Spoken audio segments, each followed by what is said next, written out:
Well, Kevin, what a pleasure to be chatting with you. How are you? Yeah, I'm good, thanks, Glenn. Yourself? Yeah, doing good, mate. Welcome to Good Movie Monday. This is a great movie. I've been singing its praises for a long time. Everybody knows that. I've been on board with Matt's work for a long time. I think it's his best. Yeah, look, I'm very proud of what we managed to create through the COVID lockdowns and everything. It's turned out excellent. Couldn't ask for a better response, really. Bloody oath. It's a brutal movie. Got to be your most physically challenging movie to date or performance to date.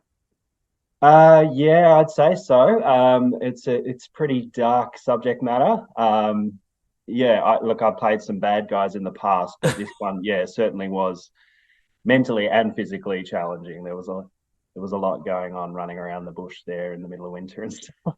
Just from a physical point of view, like how prepared were you to be as uncomfortable as what I assume you were?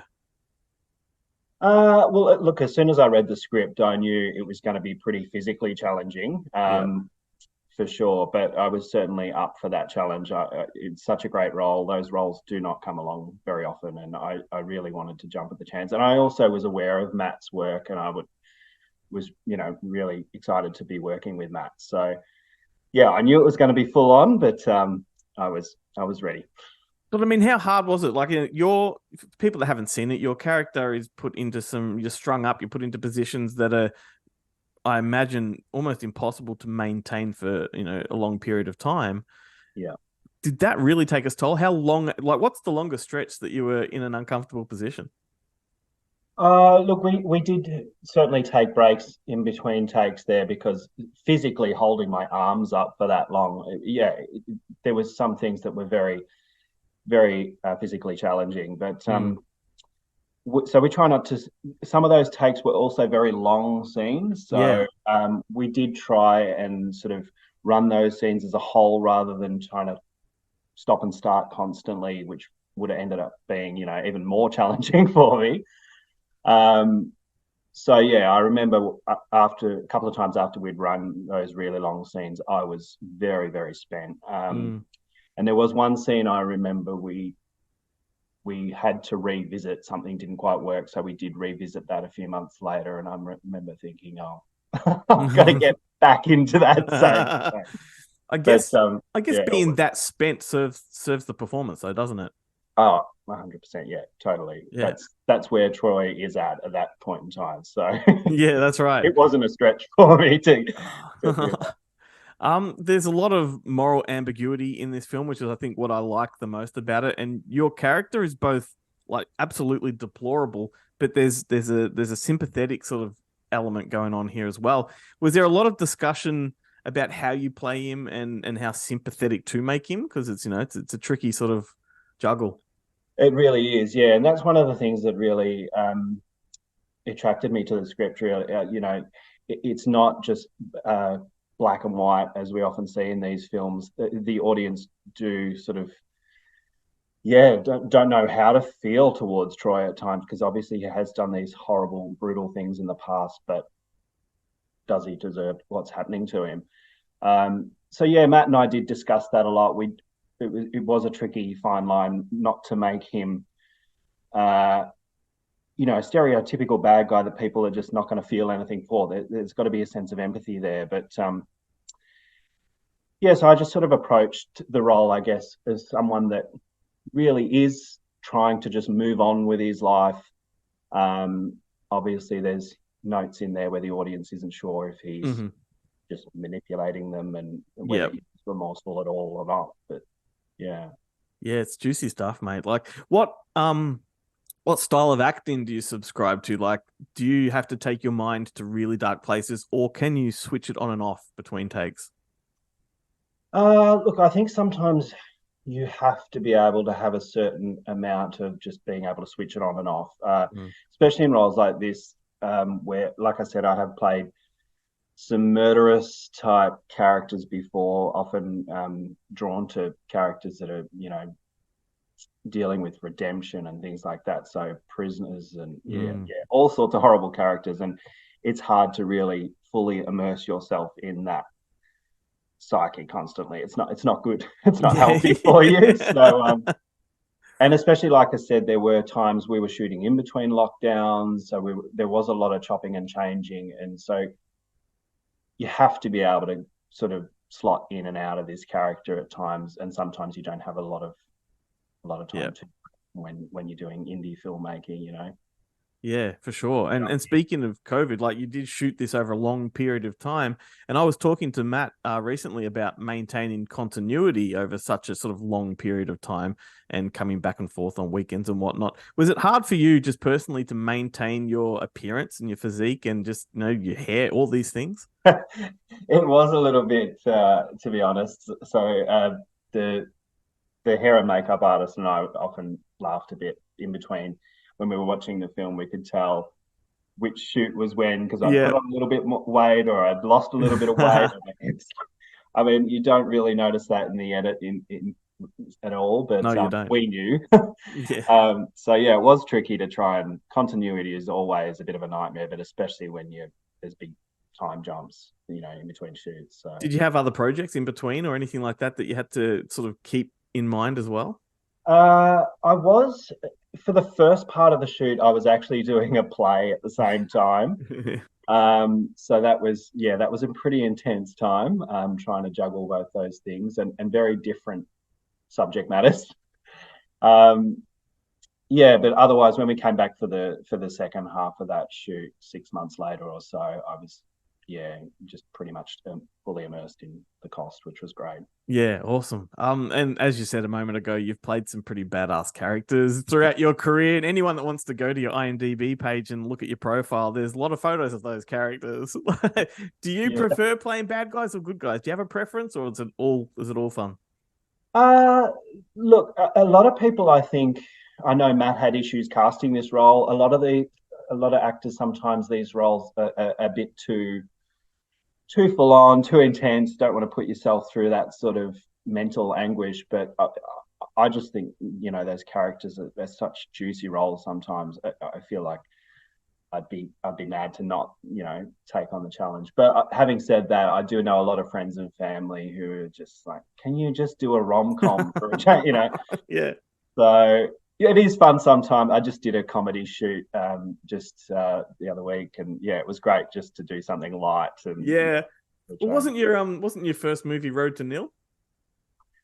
Oh God, yeah, years ago, I was just an extra in that. I was just a kid in school, but yeah, so that was filmed very small, isolated area where I grew up. So Yeah, that was my right. first experience being on a film set. Yeah, Is that kind of what wet the whistle? Like what wanted you to yeah, get to a into film? degree. Yeah, I really enjoyed that day, and then yeah, as I said, was still in school, and then decided, yeah, I'm going to pursue this, and got into drama Brilliant. school, and it all snowballed from there. I was going to ask if you're a theatre kid.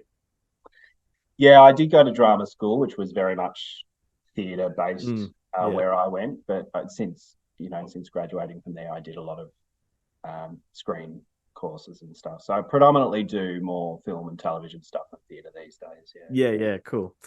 So Matt's first two films were Twin Rivers and Ben Hall, Legend of Ben Hall, both very strong period pieces. Um, were you as surprised to read a script like this from him as what I was? Yeah, I was a little bit because I remember speaking to Matt. I hadn't met him in person until it came to doing the cost, but I remember chatting to him online about he was working on another bushranger project. Mm, It revolved around Glen Rowan, I believe, and yeah, so I was very much aware that was where he was heading, and that was yeah. his favorite sort of genre. But so when this came around, I was like, oh wow, okay, very different. But he and Greg Moss, the writer, Yeah.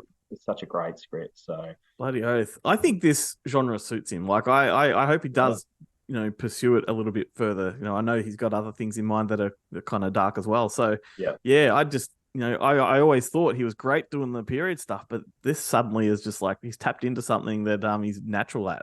Oh yeah, totally. He's done such a good job with this film. Yeah, I think we were all blown away because as we've discussed, it was a pretty low budget indie thing, but Mm, he's done an amazing job with it. Yeah, he really knows how to nail this style, I think. absolutely. So what about you? Like what kind of movies do you gravitate towards in your, in your downtime? Um, just watching at home, you mean? Yeah, just just Um, for shits and giggles, mate. You've got some time to yourself. What are you going to watch? uh, Look, I do, I guess, tend to gravitate towards drama than comedy or fantasy. Um, so yeah, generally hard hitting drama is where I'm at. I think, yeah, Yeah, yeah, cool. really Do you have any performance based. go-to filmmakers? You a Scorsese guy or Oh God, yeah, who doesn't love Scorsese? Yeah. true. Um, yeah, look, I don't know that I have a favorite Yep. director or anything. Yeah, Cool. no one in particular, but I always love to pick the brains of people I talk to just to find out what kind of stuff they are into, outside of work. yeah. But yeah, look, this movie is great. I really hope everybody discovers it. And interestingly, I was at the cast and crew screening, and it was only when the credits rolled that I realized I was sitting next to you. Oh right, wait, I mean, Yeah, yeah, right. dude. So we can say we've watched a movie together. So We have.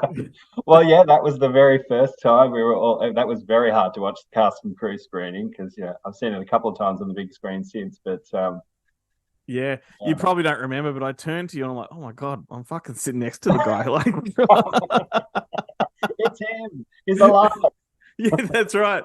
But mate, no, thank you so much for taking time for our show. Like, it's a pleasure. We've been spruiking this for a long time, right from the inception when Matt came on the show to now. And look, I hope good things happen for you, for Matt, for the film, and yeah, onwards and upwards. Oh, thank you, mate. Thank you so much for having me. It's a very exciting time. We've got quite a few screenings coming up, and yeah, yeah, it's very exciting indeed. Get on it, everyone. All right, thanks, mate. Thanks, Glenn. Cheers. So let me ask you guys an honest question. Are you serious campers? Or are you just up here getting away from the missus and the kids? For me, it's a getaway. You married? Hey, baby. Not anymore. Just letting you know I'm on my way home now. She was murdered.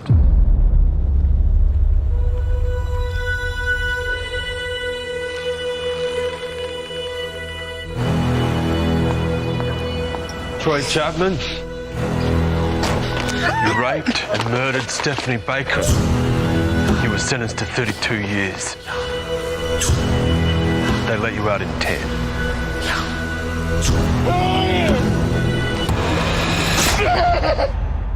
I'm her husband. I'm her brother. I have spent years planning every detail of this. She begged you to stop. Then why should we?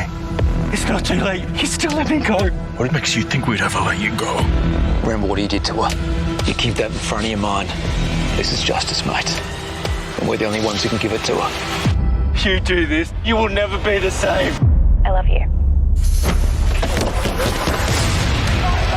You let him get inside your head. He's manipulating you.